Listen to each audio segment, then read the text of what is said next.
Welcome, guys, and thanks for tuning in to Jiu-Jitsu Prehab and Rehab with Doctor of Physical Therapy Daniel Lee. And today we're going to be working on some neck exercises. We all know that whether it's the guillotine, posting on our head, things like triangle chokes, certain wrestling techniques, we can sometimes find ourselves in jeopardizing positions. So these neck exercises are for those of you that might be dealing with some neck pain. The first exercise is the chin tuck.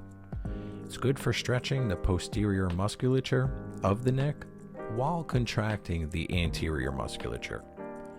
Lots of times we have this forward head posture from our lifestyle, which doesn't always bode well for athletics such as jiu-jitsu. If you feel tight musculature in either your neck and upper back or shoulders, the chin tucks helps stretch it out. Lying flat on the ground or seated in a chair with good posture, you retract your chin, bringing your chin straight back toward your spine until the stretch is felt. This can be performed with your head rotated to either side as well to strengthen and stretch more intensely one side versus the other. The second exercise is our cervical car, or controlled articular rotation. This is for utilizing the most amount of joint space while increasing control and strength of your usable range of motion. This can get painful, so only move into slight discomfort. Start chin to chest. Maximally turn your head to one side. Then side bend to the same side and let your head start to roll back into maximal extension. As you rotate to face the other side, maximal rotation in the other direction, let your head slowly drop back down as you rotate back to chin to chest and lift the head back to the middle. Repeat the other direction. Feel an uncomfortable spot and do shortened arcs through that area to try and relieve tension in that spot and improve tolerance to motion.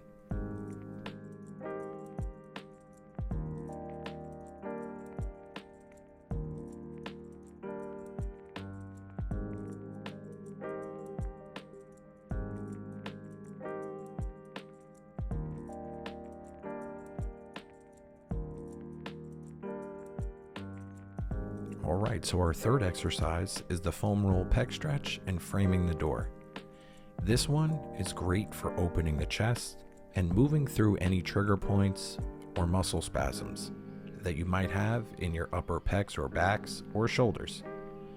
So, start laying long ways on the foam roller and just raise your arms up until you feel a nice stretch through the chest. You can hold it there if you're comfortable. From this, I like to go into framing the door. It starts with the hands together. You reach up as high as you can over your head. Palms turn out. Bring arms down. Think in a door frame, so not all the way down. Elbows bend and squeeze them down and back into your back pockets. Hands back to the middle and repeat.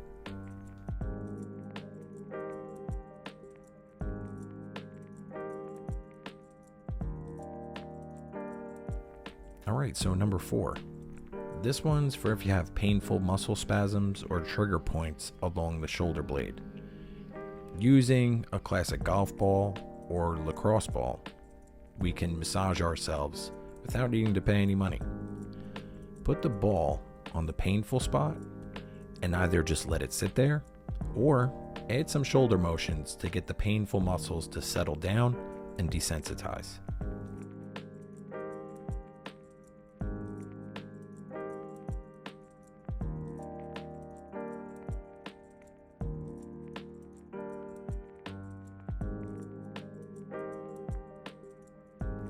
Alright, and for our fifth exercise, these are called Snags, or Sustained Natural Apophyseal Glides.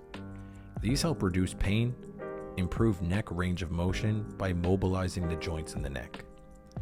Take a thick resistance band or towel, place it just below the base of your skull, and pull the towel forward. Now, pass the painful side over to the opposite hand, keeping it on top, while the non-painful side is passed across and is on the bottom hand. Now, pull your head across your cheek away from the painful side until you feel a stretch. You can add small pulses to increase intensity of stretch as you go along.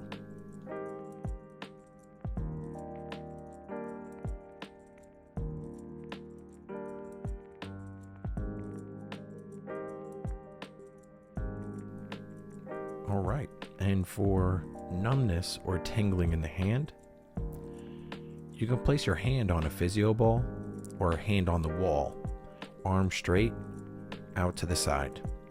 We will do a nerve floss and tensioner. For the floss, our head faces away from the ball is forward, and the hand pulls the ball back as the head turns towards the ball, returning to the starting position. And for the tensioner, the ball is forward and the head faces the ball. As the ball pulls back, the face turns away, returning to the starting position. If you guys don't have a physio ball or Swiss ball lying around, you can just use your wall. Notice here, as the arm rotates backwards against the wall, I look away from that direction and hold it for a brief moment, and can do the same thing as I turn and face my arm simultaneously.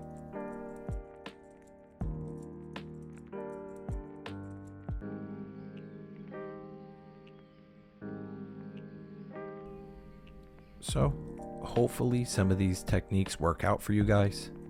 Don't forget to be consistent, train hard, and train smart.